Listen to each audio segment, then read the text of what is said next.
Assalamualaikum. Hello everyone. Welcome back to my Muntahida page. কেমন আছো তোমরা সবাই? আলহামদুলিল্লাহ আমিও তোমাদের দোয়া খুবই ভালো আছি। তোমরা দেখে নিশ্চয়ই বুঝতে পেরেছো যে আমি কি দেখাবো তোমাদেরকে। আজকে আমি সত্যি দেখাবো ম্যাঙ্গো বার।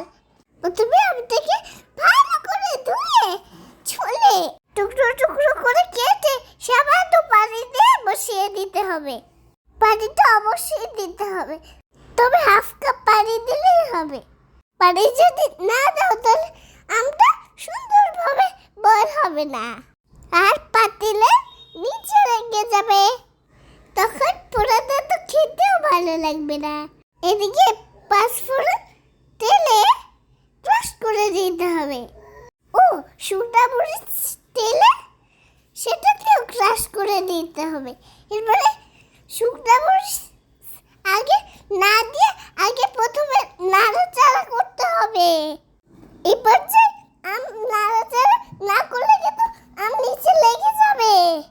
এরপরে স্বাদ মতো লবণ দিবে। এরপরে বিট লবণটা দিলে কিন্তু টেস্ট ভালো আসে। কিছুটা পরিমাণে বিট লবণ দিবে। চিনিটাও তোমাদের স্বাদ মতো দিও, যে যেভাবে চিনি খেতে পছন্দ করো।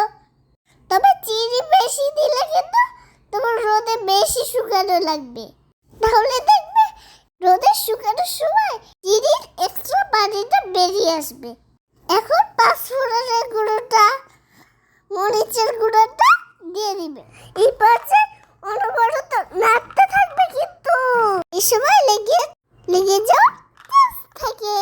এরপরে প্লেটে বা ছেড়িতে সরিষার তেল মেখে আমার পিউরিটাকে ঢেলে দিবে। দেখো আমার পিউরিটা শুকিয়ে কিন্তু আমসত্ত্বটা এমন হয়েছে। দেখো বক্সে সংরক্ষণ করে রাখছি। কিন্তু এবার তোমাদের বলি, এই ভিডিওটা তোমাদের কেন দিলাম?